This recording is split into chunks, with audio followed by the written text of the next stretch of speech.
Bollinger band से सबसे पहले हमको ये जानना होगा कि बॉलिंजर बैंड सीखने का हमारा टारगेट क्या रहने वाला है, क्यों सीखना चाहिए हमको, क्या इससे रिवॉर्ड आपको मिलेगा। मैं आपको बताऊं, बॉलिंजर बैंड से जो काम होंगे वो पहला तो ये, जो आपको मैंने एक सिंपल ट्रेडिंग सिखाई सपोर्ट और रेजिस्टेंस के लेवल की, जो प्रीवियस वीडियो में सिखाया, उसको इस सेशन के बाद देखिएगा। आज मैं आपको बॉलिंजर बैंड का एक हैक भी बताऊंगा।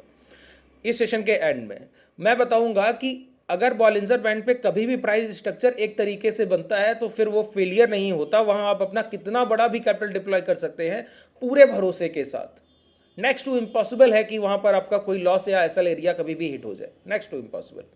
ठीक है, बाजार में ये कहना बड़ी मुश्किल बात होती है जो मैं कह रहा हूँ, उसके बावजूद मैं कह रहा हूँ।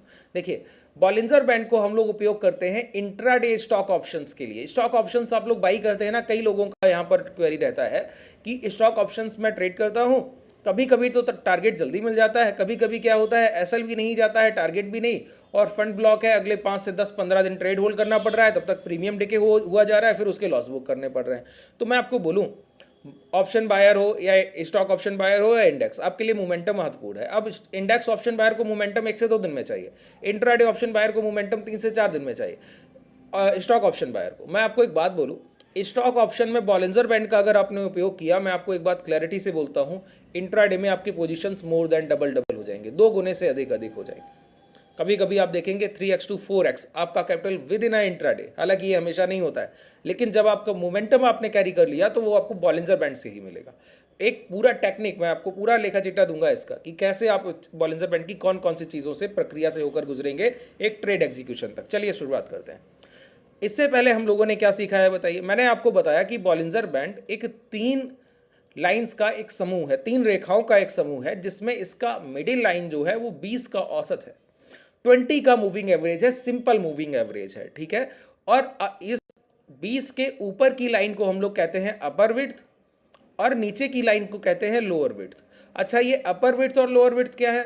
तो मैंने आपको बताया औसतन पिछली 20 कैंडल में जितना एक्यूमुलेशन या डिस्ट्रीब्यूशन हुआ है, उतना ही अगले 2 कैंडल्स में जो औसतन एक्यूमुलेशन या डिस्ट्रीब्यूशन होगा, वो अगर अभी घटित हो जाए, अभी उतनी खरीदारी हो जाए औसतन जितनी अगली 2 कैंडल्स में होनी है, तो प्राइस इस अपर विड्थ तक चलकर जा सकता है। उसके बाद प्राइस को यहां रुकना होगा, पहली बात। फिर मैंने आपको बताया कि प्राइस में औसतन जितनी अगली 2 कैंडल्स में बिकवाली हो सकती है, अगर वो अभी घटित हो जाए तो प्राइस जहां तक गिर कर आएगा वो लेवल है ये लोअर विड्थ का लेवल। तो मैंने बताया जब भी इन 3 रेखाओं में, इन 3 लाइंस में एक प्रॉपर आइडियल डिस्टेंस है, एक बड़ा गैप है, तो ये लाइन एक रेजिस्टेंस का काम करती है और लोअर लाइन एक सपोर्ट का काम करती है। वहीं पर मैंने आपको एक बात और बोली कि अगर इन तीनों लाइंस में कभी भी ये संरचना पाई गई कि तीनों लाइंस लगभग एक दूसरे के पैरेलल हो गई और तीनों के बीच में डिफरेंस लगभग ना के बराबर रह गया, तो समझ लीजिए ये प्राइस कहीं ना कहीं अब आपको सपोर्ट और रेजिस्टेंस के लिए ट्रेड करने का मौका नहीं देगा। अब इसका अपर विड्थ ना तो आपके लिए रेजिस्टेंस है, ना ही लोअर विड्थ आपके लिए सपोर्ट है। अब ये नो ट्रेडिंग जोन है। नो ट्रेडिंग जोन का मतलब ये नहीं कि यहाँ पर कोई अपॉर्चुनिटी नहीं बनेगी, यहाँ पर वो अपॉर्चुनिटी बनेगी जो यहाँ अभी तक बनी ही नहीं थी। तो पहले हम ये समझें कि बॉलिंजर बैंड के साथ प्राइस काम कैसे कर रहा है। अगर आप उस प्रोसेस को समझ गए, एक बार बेस क्लियर हो गया, फिर कोई तकलीफ नहीं है। देखिए, प्राइस को अगर मैं बोलूं तो प्राइस को मैं बोल सकता हूं जस्ट लाइक अ स्प्रिंग। ठीक है, इसका मतलब है कि अगर प्राइस पर आपने कभी भी कोई प्रेशराइज फीलिंग लाए, प्राइस पर कोई प्रेशर डाला, कोई भी इस तरीके से भार रखा ऊपर और नीचे दोनों तरफ से, बहुत तेजी से प्राइस को दबाने की कोशिश की, तो प्राइस क्या करता है, जब आप उसको छोड़ते हैं ना, तो प्राइस उतनी ही तेजी से अपोजिट डायरेक्शनल में एक फोर्स लगाता है, जिसको आप न्यूटन्स लॉ भी कहते हैं, है ना। तो उसी तरीके से तो price is just like a spring. इसी तरीके से बॉलिंजर बैंड है। ये 3 लाइनें जब तक दूर हैं तो कोई बहुत फोर्स इन पर नहीं डाला जा रहा है कि प्राइस को पास लाया जाए। इसका मतलब समझिए, मैं आपको इसका लॉजिक क्लियर कर दूं। देखिए, जब ये रेजिस्टेंस और ये लाइन सपोर्ट है और 20 का औसत 20 का मूविंग एवरेज है बीच का लाइन, इसका मतलब है अगर ये मैं मान लूं कि 100 का भाव और ये मैंने मान लिया 95 का भाव, तो बायर बैठा है 95 के भाव पर और सेलर बैठा है 100 के भाव पर। ये रेजिस्टेंस एरिया है, सपोर्ट एरिया है। जब भी प्राइस 100 के पास पहुंचेगा बायर सोचेंगे सेलर के पास पहुंच गए हैं, प्रॉफिट बुकिंग कर ले, भाव कमजोर हो गया। सेलर सोचेगा मेरे एरिया में आ गया है, मैं यहाँ पर शॉर्ट सेलिंग कर दूं, कमजोर हो गया। और इंट्राडे ट्रेडर्स वो इसी भूमिका को भुनाएंगे, जैसे ही लास्ट कैंडल के लो निकलेंगे और पैनिक क्रिएट होगा, प्राइस दोबारा इस लेवल तक पहुंचेगा। बायर फिर वही काम करेगा, निचले स्तर पर खरीदने बैठा है, सेलर्स अपने यहाँ प्रॉफिट बुक करेगा। तो प्राइस एक बार upper width to lower width momentum करता रह जाए। अब मैं क्या करूं, मैं बायर और सेलर के प्राइस को बिल्कुल नियर अबाउट ले आऊं। बहुत ध्यान से सुनिए, बहुत सिंपलिसिटी के साथ मैं चीज़ों को डिलीवर करता हूं, बहुत आसानी से आपको समझा दूंगा और आपको समझ भी नहीं आएगा कि बॉलिंजर बैंड के कितने टेक्निकल पार्ट्स आपने बिना कुछ समझे ही समझ लिए। एक ऊपर मान लेते हैं कि भाव है 101 अपर विड्थ का और लोअर विड्थ का भाव है 100। अब बताइए, मिडिल लाइन है 99 रुपया 50 पैसा, ये 3 लाइन हो गई। बताइए, तीनों के बीच में कोई गैप नहीं, तीनों के बीच में कोई गैप नहीं। ये अब 101 से सेलिंग आता है, एक ही कैंडल में प्राइस 99 तक आ जाता है। अगली कैंडल में बाइंग आता है, एक ही कैंडल में प्राइस 101 तक पहुंच रहा है, 100 से 101, 101 से 100।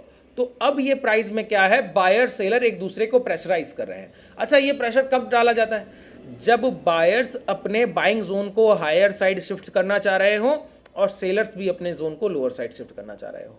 तो दोनों एक दूसरे के बाइंग सेलिंग करते हुए बहुत करीब आ जाते हैं। इस करीब आने की प्रक्रिया में क्या होता है, प्राइस पर बहुत प्रेशर पड़ जाता है, ऊपर से सेलर दबा रहा है, नीचे से बायर दबा रहा है। सर, ऐसे में प्राइस को क्या करना होगा, अब या तो डिमांड उठा ले, कहीं ना कहीं बायर्स ज़्यादा हो जाएं तो सेलर को ब्रेक कर दे, या सेलर ज़्यादा हो जाएं तो बायर को ब्रेक कर दे। तो जब भी बॉलिंजर बैंड का ये जोन जो है बहुत नैरो हो जाएगा और तीनों लाइंस में लगभग एक पैरेलल फॉर्मेशन पाया जाएगा। पैरेलल फॉर्मेशन हुआ समानांतर लाइंस। समानांतर लाइन का मतलब हुआ जो दोनों लाइंस एक दूसरे के लगभग बराबर चल रही हैं, लेकिन दूसरे को कभी ऐसे कटआउट नहीं करेंगी। हिंदी में हम लोग पढ़ते थे तो बोलते थे प्रतिच्छेद नहीं करेंगी, उस तरीके से, है ना। तो देखिए, यहाँ पर इन तीनों के बीच में एक प्रॉपर गैप है। अब यहाँ पर बायर सेलर बहुत पास बैठे, यहाँ पर क्या होगा, या तो डिमांड हायर हो जाए तो प्राइस 101 के प्राइस को ब्रेक कर दे, या तो सप्लाई हायर हो जाए तो प्राइस 99 के प्राइस को ब्रेक कर दे।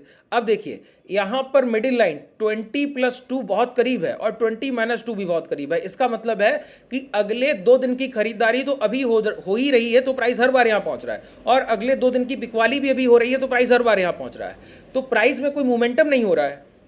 ऐसे में क्या ज़रूरत होगी, या तो बायर अपना जोन हायर साइड शिफ्ट करेंगे या सेलर अपना जोन हायर साइड शिफ्ट करेंगे, और इसके लिए अब इनको प्राइस पर और अधिक दबाव डालना पड़ेगा, मतलब हाई एक्यूमुलेशन या हाई डिस्ट्रीब्यूशन। ये कब संभव है, जब 20+2 या 20-2 के फॉर्मूले से प्राइस बाहर निकले। मतलब अगर अगले 2 दिन का पैसा निकाला जा रहा है तो लोअर विड्थ तक आ रहा है, और अगले 2 दिन का अभी डाला जा रहा है तो अपर विड्थ तक जा रहा है। अब इससे अधिक एक्यूमुलेशन बायर को करना होगा या फिर इससे अधिक डिस्ट्रीब्यूशन सेलर को करना होगा।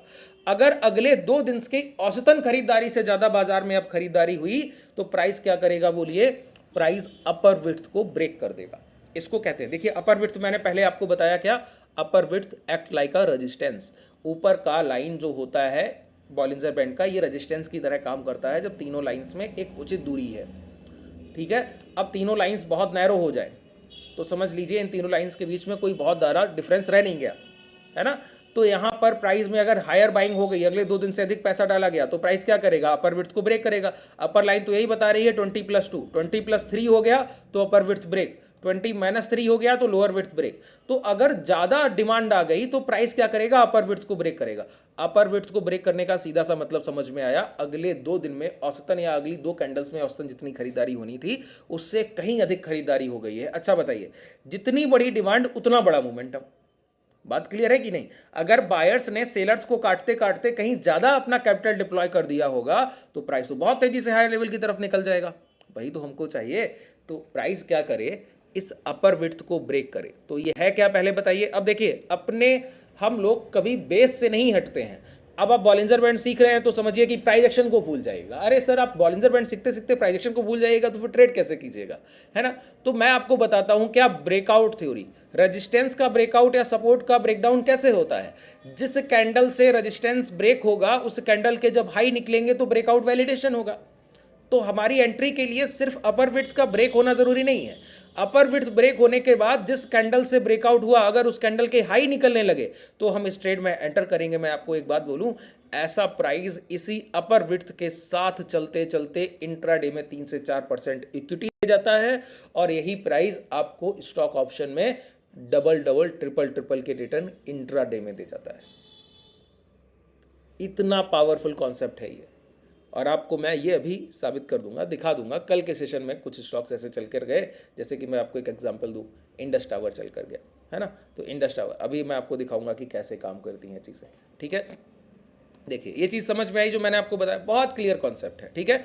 इसी तरीके से अगर 2 दिन का डिस्ट्रीब्यूशन अभी हो गया तो प्राइस लोअर विड्थ को ब्रेक करेगा, 2 दिन से अधिक हो गया तो जिस कैंडल से ब्रेक किया, अगर उस कैंडल के लो निकलने लगे तो समझिए प्राइस अब लोअर साइड मोमेंटम की तरफ बढ़ गया है, और इसी लोअर विड्थ के साथ ही प्राइस चलता रहता है, इसके पास ही चलता रहेगा। और फिर ये जो जोन नैरो हो गए थे ये दोबारा बड़े होंगे, ये दोबारा बड़े होंगे, फिर छोटे होंगे, फिर बड़े होंगे। तो ये प्रक्रिया बॉलिंजर बैंड में चलती रहती है निरंतर।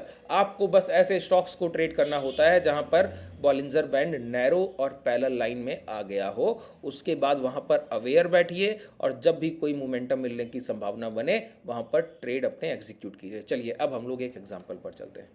यहाँ पर देखिए मैं आपको एक चार्ट दिखाऊं, ये इंडस टावर मैंने आपको बताया, ये यहाँ पर एक मोमेंटम हुआ, ये मोमेंटम देखा, एक यहाँ पर मोमेंटम हुआ, प्राइस यहाँ पर रुका यहाँ। अब चलिए बॉलिंजर बैंड को यहाँ हम लोग लगा लेते हैं, ठीक है। ये 22, इसको मैंने आपको पहले भी बताया, कभी भी प्राइस में देखिए बॉलिंजर बैंड में 22 लिखा है, इसका मतलब ये नहीं कि 22 का औसत है, नहीं, 20-2 ये 18 का एवरेज नहीं है, ये बात नहीं है, ये अलग प्राइस आएगा। बीच की लाइन 20 की है, ये 20 के औसत के अनुसार जितना एक्यूमुलेशन हुआ है उतना ही औसतन अगली 2 कैंडल्स, अगले 2 घंटे का पैसा डालने पर तो अपर विड्थ मिलता है, अगले 2 घंटे का पैसा निकालने पर तो लोअर विड्थ मिलता है। कभी कंफ्यूज मत हो जाइएगा कि मैं 22 और 18 का औसत यूज कर लूं तो बॉलिंजर बैंड मेरा बन जाएगा, कभी नहीं बनेगा सर, है ना। कई लोग ऐसे डाउट्स में आ जाते हैं, ऐसे नहीं, 20+2 है वो 22 नहीं है, ठीक है। औसतन देखा जा रहा है, प्राइस को एवरेज के रूप में देखा जा रहा है। तो सबसे पहले देखिए, सबसे पहला हमको क्या देखना होता है बताइए, सबसे पहले फाइंड आउट कीजिए प्राइस की एक जगह जहां प्राइस ने अपने जोन को, जो उसका जोन 3 लाइंस का है, उसको छोटा करने की कोशिश की हो, सबसे पहले छोटा हुआ हो और फिर पैरेलल हो गया हो तो वेल एंड गुड। और मैं आपको एक बात बताऊं, ये जोन जितनी देर तक बना रहेगा उतना बड़ा मोमेंटम को बुलावा है, जितनी देर तक ये जोन यहाँ सस्टेन किया और छोटी लाइन में, उतना बड़ा ये आपके लिए मोमेंटम है। बिल्कुल क्लियर समझिए।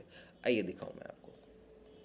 सबसे पहले देखिए प्राइस में इन तीनों लाइंस के बीच में एक डिस्टेंस है, डिस्टेंस है, डिस्टेंस है। यहाँ पर ये डिस्टेंस देखिए आकर बहुत कम हो गई, देखा आपने, यहाँ पर आकर कम हो गई, कम हुई फिर, लेकिन प्राइस में फ्लैट लाइन तो नहीं आई, लेकिन एक ब्रेकडाउन देखने को मिला। ध्यान से देखिए, ब्रेकडाउन देखने को मिला। हुआ क्या, इस कैंडल के लो अभी ब्रेक नहीं हुए, प्राइस दोबारा आकर क्या किया, इस कैंडल के लो यहां पर ब्रेक कर दिया। जब ये ब्रेकडाउन हुआ लोअर विड्थ का तो ब्रेक कर दिया, तो क्या हुआ, ब्रेकडाउन वैलिडेशन। यहां पर आप शॉर्ट करेंगे, प्राइस का मोमेंटम कितना फास्ट हुआ, और ये देखिए 246 का भाव 231। कितना सेशन लगा सर, ये 11 मार्च की बात है और ये 13 मार्च की बात है, 246 से 231। बात समझ रहे हैं, कितने % का मोमेंटम है, ठीक है। 2-2.5 रुपए का भाव 15 रुपए गिर गया तो समझिए आप कितने % का मोमेंटम है ना। ये बात समझने की कोशिश कीजिए। चलिए दोबारा प्राइस ने क्या किया, अपनी रेंज को यहां पर देखिए, तीनों लाइंस पैरेलल हो गई, ये रेंज कितना छोटा हो गया, रेंज छोटा हुआ तो प्राइस ने फिर ब्रेकडाउन किया। ब्रेकडाउन के बाद लोअर विड्थ के नीचे प्राइस ने इस कैंडल के लो ब्रेक नहीं किए, प्राइस दोबारा अंदर गया और रेंज छोटा का छोटा बना ही रहा, रेंज बड़ा नहीं हुआ। अब प्राइस ने क्या किया, यहां पर कैंडल्स इतनी सारी बनाने के बाद इस अपर विड्थ को ब्रेक किया। ध्यान से देखिए क्या किया, इस अपर विड्थ को ब्रेक किया। जब अपर विड्थ को ब्रेक किया तो मैंने क्या कहा, इसके हाई मार्क करने हैं। क्या करना है बताइए हमको, मैं सिर्फ एक, देखिए मैं चाहूं तो आपको सर 10 एग्जाम्पल दे दूं, लेकिन बैक टेस्टिंग देखकर आप सिर्फ खुश हो लीजिएगा, इसके अलावा कुछ नहीं। आपको परिणाम मिलेंगे लाइव मार्केट टेस्ट में। जो चीज़ें बता रहा हूं प्रैक्टिकल मार्केट में जाकर, ट्यूसडे को मार्केट ओपन होगी, डेली लाइव मार्केट में ट्रेड कीजिए, इस पर प्रैक्टिस कीजिए, अपना कमांड कीजिए। मैं आपको बोलूं ये इक्विटी है, इक्विटी में यहाँ पर आप देखिए, इक्विटी अभी मैं ऑप्शन नहीं आपको दिखा रहा हूँ इसका, यहाँ पर मैं आपको देखिए 257 की एंट्री है, प्राइस 275 के हाई लगा कर गया, ठीक है। ये सिर्फ पिछले सेशन की बात है, कुछ अलग नहीं बता रहा हूँ, ठीक है। तो इंट्राडे में इक्विटी बाई करके आप इतना मुनाफा, भाई मैंने कहा इंट्राडे में 4, 5, 6, 8% आपको इंट्राडे में मोमेंटम मिलता है। यहाँ पर बस आपको फाइंड आउट करना आना चाहिए। जो पहली कैंडल से ब्रेक हुआ, इसके हाई निकल गया। अब मैंने कहा इसी अपर विड्थ के साथ ही प्राइस चलता हुआ गुजर जाएगा। तो देखिए इस अपर विड्थ के साथ ही ये 275 तक चला गया, कुछ करने की जरूरत पड़ी। अब आइए स्टॉक ऑप्शंस वाले, यही इंडस टावर का मोमेंटम है। स्टॉक ऑप्शंस में आ जाइए, ये देखिए ये स्टॉक ऑप्शन यहाँ पर 22 रुपए का मोमेंटम किया है। 95% चल के चला गया। सोचिए 95%, 230 का कॉल है, 95% इंट्राडे में दोगुना हो गया। मोमेंटम कितना हुआ इंट्राडे में? 8% के आसपास है। देखिए पहला कैंडल, पहले कैंडल में ब्रेकआउट मिल गया। ब्रेकआउट के बाद इस कैंडल में हाई निकले, 258-59 की आपकी एंट्री बैठी और 259-60 से प्राइस 275 हो गया। 15 point with in intraday momentum. कितना बड़ा मोमेंटम है सर आपके लिए? बात क्लियर हो रहा है? लगभग 5 से 6% आप इंट्राडे में निकालेंगे। ऐसा एक बार नहीं होता। मैं आपको अब बोलेंगे एक एग्जांपल दे रहा हूँ, चलिए एक और आपको एग्जांपल दूँ इंट्राडे के लिए, एक और एग्जांपल दूँ। IRB इंफ्रा का प्राइस देखिए, ठीक है। आवरली टाइम फ्रेम या कोई भी टाइम फ्रेम आप लगाएंगे, मैं आपको बोलूँ 2 आवरली टाइम फ्रेम लगा लीजिए। चलिए आवरली में ही देख लेते हैं। देखिए पहले क्या हुआ, प्राइस में रेंज बड़ा था, यहाँ पर रेंज देखिए ये छोटा हुआ, छोटे रेंज के बाद ये ब्रेक डाउन हो गया। अगली कैंडल में ही इसका वैलिडेशन मिल गया। शॉर्ट कर देना है एसएल स्विंग हाई, इसी कैंडल के हाई का स्टॉप लॉस। ये 56 का प्राइस क्या टच करके चला गया? बोलो 56 का प्राइस टच करके चला गया 49, ठीक है। अब ये रेंज यहाँ पर जाकर देखिए फिर छोटा हुआ। छोटा होने पर इस कैंडल के हाई, ये कैंडल बना, इसके हाई अभी लास्ट सेशन में ब्रेक हुए। लास्ट सेशन में देखिए 24 तारीख को। अब मैं आपको बोलूं IRB इंफ्रा पर नजर रखिएगा और 60 के लेवल निकलते ही बाई कीजिएगा। आपको 65, 75 ऐसे आपके सामने अभी जस्ट सिंगल 2 से 3-4 दिन में टारगेट देगा। ये 2 से 3-4 दिन में 63-64 आराम से चल कर जाएगा। ये तरीका। अच्छा आप बोलेंगे इतना ही दिखा रहे हैं, आइए थोड़ा और देख लेते हैं। एग्जाम्पल के लिए देखिए, एग्जाम्पल के लिए बहुत चीज़ें आप यहाँ पर देख सकते हैं। ऐसा नहीं, मोमेंटम इसी तरीके से होते आए हैं, इसी तरीके से होते रहेंगे, कुछ बदलने वाला नहीं। यहाँ पर देखिए प्राइस का तीनों लाइंस में एक बड़ा डिस्टेंस है। यहाँ पर क्या हुआ, बॉलिंजर बैंड स्क्वीज हो गया। इस कैंडल में ये हाई निकले और फिर अगली कैंडल में ये हाई का ब्रेकआउट वैलिडेशन हो गया। 47 की एंट्री थी, 47 की। प्राइस ने हाई क्या लगा दिए? 67 के। सोचिए 47 to 67 कितना समय लगा, देख लीजिए। 19 जनवरी का ये समय है और ये है 30 जनवरी। टोटल 11 दिन है, जिसमें 2 से 3 दिन तो वीकेंड के पड़ गए होंगे, 2 से 3 या 4 दिन। सोचिए 6 से 7 ट्रेडिंग सेशन में 20 रुपए का मोमेंटम, 47 रुपए का भाव 67 रुपया हो रहा है। लगभग 40 से 42% का मोमेंटम है। सोच कर देखिए आप, 10 से 8 सेशन में आपको 40% इक्विटी में मोमेंटम मिल रहा है। ये वो पावर है इसमें। तो जो चीज़ें मैं आपको बता रहा हूँ बहुत ऑथेंटिक और बहुत प्रैक्टिकल है। बस आपको इन्हीं पर काम करने की ज़रूरत है। कुछ लोगों ने यहाँ एंट्री लिया होगा, ये बिल्कुल नैरो जोन देखा होगा, ये हाई निकले, फिर ये हाई निकलने पर इस कैंडल में ब्रेकआउट हो गया, 43-44 की ही एंट्री बन गई उनकी। उनको जो मोमेंटम मिला वो 67 तक, सोचिए डबल हो गया सर। वहाँ से 50 to 60% मोमेंटम आप ले रहे हैं सिर्फ 15 सेशन के अंदर, आधा महीने के अंदर। ये इतना बड़ा पावर है बॉलिंजर बैंड का। इंट्राडे में आप उसको यूज़ कर सकते हैं। मैं आपको बिल्कुल क्लियर बोलता हूँ, इंट्राडे में जो स्टॉक मॉर्निंग में 5-6% ऊपर ट्रेड कर रहा है उसको अपने वॉच लिस्ट का हिस्सा रखिए। अगर वो इंट्राडे में कभी भी अब इंट्राडे ब्रेकआउट करेगा, वो 15-18% वही स्टॉक जा रहे हैं, बस उनको वॉच लिस्ट का हिस्सा रखिए। मैं आपको एक टाइम बताऊँ, देखिए जो भी मैं बात करूँगा वो बहुत प्रैक्टिकल अप्रोच होगी। 12-12:30 बजे के आसपास बॉलिंजर बैंड ब्रेक होना शुरू होते हैं कुछ स्टॉक्स में, और वो 2-2:30 बजे तक 6-7-8% के रिटर्न देते हैं। सेकंड हाफ में चलते हैं। जो मॉर्निंग में चल चुके हैं वो सेकंड हाफ में फिर चलते हैं। कुछ लोग मॉर्निंग से मोमेंटम पकड़ लेते हैं, कुछ स्टॉक्स वो थ्रू आउट द डे चलते रहते हैं, पूरे दिन चलते रहेंगे। ठीक है, थोड़ा सा इस पर प्रैक्टिस कीजिएगा।